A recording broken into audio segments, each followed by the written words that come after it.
Hello again, Nexomania Development League. I'm Silver Spy, and I've been involved with competitive heroes for multiple years. Today, I'm bringing you a beginner's guide to Towers of Doom. As before, we'll start by going over the map itself before diving into strategies and comps. Once again, I stress that this is only a basic guide. Many other strategies, comps, and theories can work here, and I'm simply presenting some of the more common ways to approach this map. Towers of Doom is a small 3-lane map with multiple unique mechanics that make its macro very different from any other map. The first thing to notice is that the core here is unavailable to attack traditionally. The entire inner base is protected by unbreakable walls and gates, which are surrounded by an outer death zone that deals high damage to any enemy units that step inside of it. Even if you could somehow get abilities to get to the core, it's not treated as a traditional unit and cannot take damage. Instead, you must use a variety of mechanics around the map to deplete a total of 40 health from the core. The next point of interest is buildings. Unlike the usual fort keep setup, both teams only have a single building in each lane. These buildings are known as bell towers and cannot be permanently destroyed. Instead, when defeated, after a short delay they'll respawn as allied buildings. If a team is able to capture all 6 of these buildings, they'll be rewarded with a constant stream of shots to the enemy core.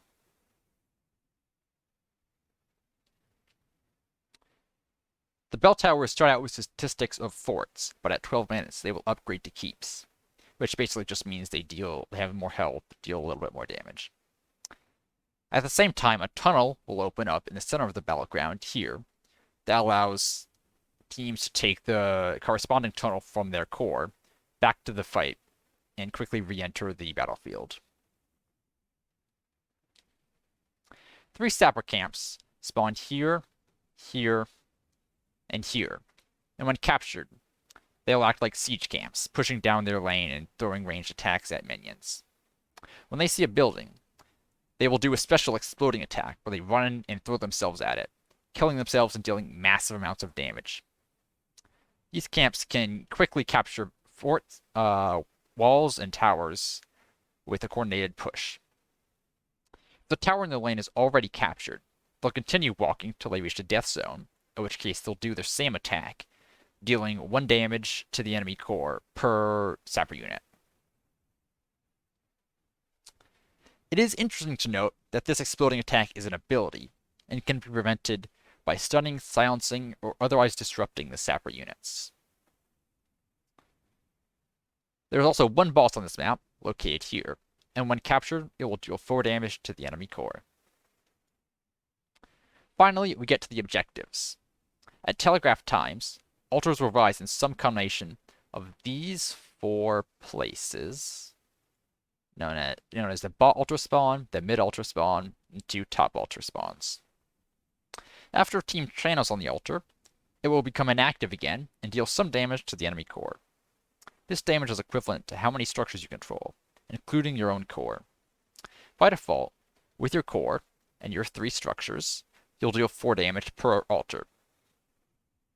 This objective acts as the main way to deplete enemy core health.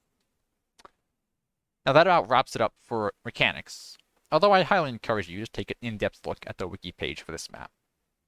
There are many small yet important details that I didn't cover, such as objective spawn patterns and camp timings. So let's start talking strategy. First of all, lane setups. This map is very unique in that regard. The standard setup for every other map in the game involves the offlaner holding a single lane to start out with, either because the 4-man rotates, or because the map is too big to double soak. For example, Infernal Shrines has the offlaner holding top, while the 4-man rotates between mid and bot lane. Not true on this map, as the bot lane has such a high priority that you'll often see teams just go straight there and have the offlaner double soak. Offlane has high priority for a couple reasons.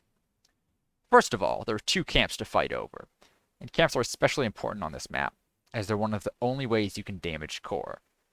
Being able to control both camps and push them in with the enemy tower destroyed represents up to 6 damage you can deal instantly. The second reason is objective control. You'll notice for top side, enemies can approach the objectives from either top or mid lane. For mid objective, you can approach from either top or bot lane. But for bot objective, you can only approach from bot lane. Therefore, controlling bot objective almost entirely shuts down the enemy's ability to contest this altar, and cuts off half their ability to contest this altar too. So controlling bot tower actually means you can have a high amount of control over 3 out of 4 objective spawns. Bot altar, because they can't approach from bot lane at all. Mid altar, because they can only approach from one side, and you can just control that side. And of course, by default, you have high control over your own allied top altar spawn.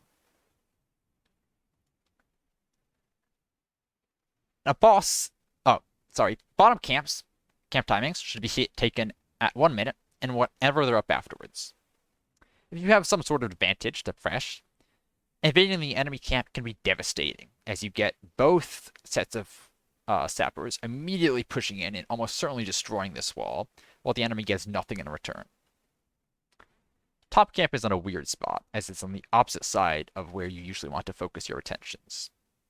It's usually taken by offlaners if they have the ability and time, or by your team in general if they happen to end up topside mid to late game. Boss is another strange feature, as unlike other maps, you're not rewarded with macro pressure for taking it.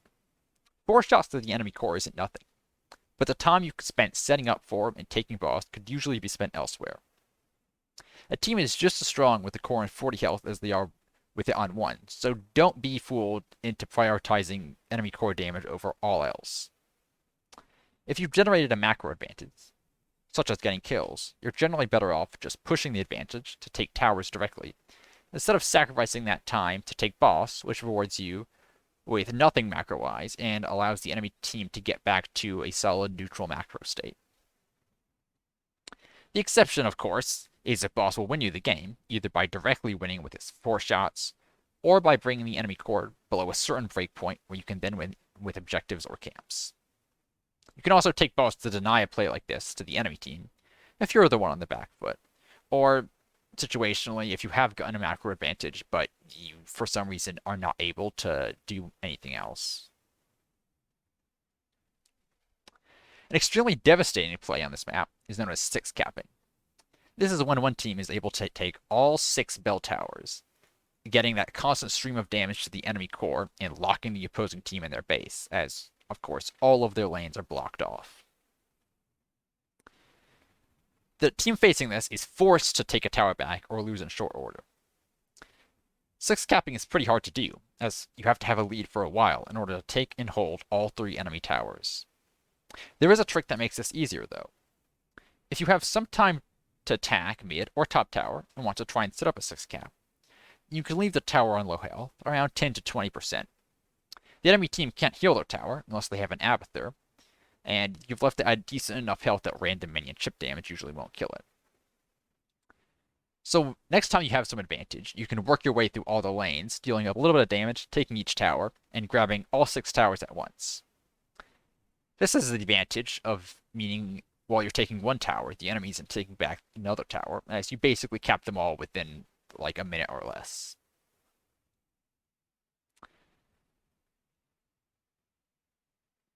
Doing this to bot tower, however, leaving it at low health and leaving, is usually not the right play, as the immediate advantage of controlling bot lane usually outweighs the odds of successfully pulling off a 6 cap.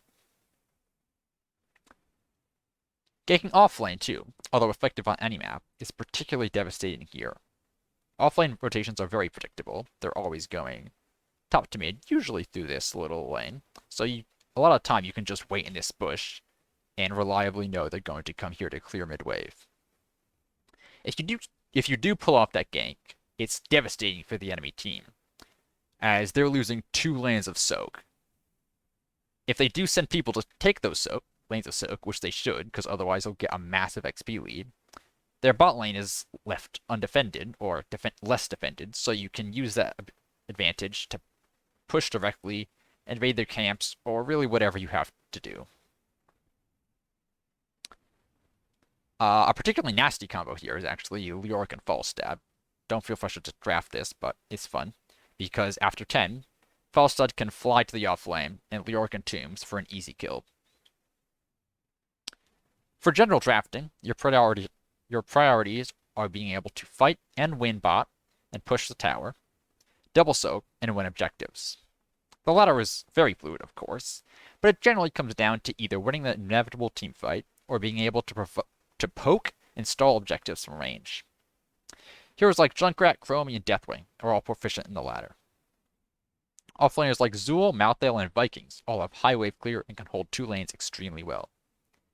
Dahaka, although not great with the double soaking early, has the advantages of a global, allowing him to quickly join important fights, no matter where he is. A team with Dahaka may opt to invade the enemy camp early, knowing that Dahaka's burrow can get him into the fight much faster than anything the enemy offlaner can do, meaning you immediately get a 5v4 while the enemy offlaner is forced to walk, and by the time they get there, the fight may already be over. Team fighting bot or over objectives, as always, has many effective paths. You can combo enemies with Johanna, look for picks with Garrosh, run enemies over with double support, or any of multiple other strategies. Pushing heroes like Sylve, Anub, or Greymane can also be valuable to take and control bell towers more easily, and sometimes you can even allow them to split push. Sometimes it's fine to give up a bit of control bot side to send a high push hero up to mid or top to take that tower, as long as you can defend bot with reasonable effectiveness. Stitches is another standout hero here, as there will always be hostile zones you can hook enemies into. Bell towers are the obvious first choice, but even when enemies have taken your tower, you can still hook them and gorge them into your death zone for an easy kill. Additionally, the high amount of bushes and walls in this map around objectives and around lanes also gives Stitches many areas where he can look from out of vision's hooks. There's also a niche yet impactful interaction with camps. When pushing sapper camps in, the enemy team will attempt to stop them from getting their high damage attacks off, to damage tower or deal damage to their core. They can do this by directly taking aggro of the camp, body blocking them, or in Stukov's case, put their silence puddle down to indefinitely prevent them from ever using their signature ability. To counter this, on the attacker's side, Garrosh's Into the Fray ally throw can toss a sapper immediately into range of the tower or death zone to deal its attack. You'll most commonly see this when pushing a camp to the death zone, as teams have a high incentive to stop the camp from getting there, and supported by their death zone, they're pretty safe in blocking the camp. At least under tower, it's generally safe to dive a little bit. Death zone, stepping in there for just a short while sees your health rapidly depleting. In any case, that about wraps up my points. If you have anything to discuss, feel free to reach out to me. I hope this gave you something to think about. So get out there, grab some bell towers, and I'll see you in the Nexus.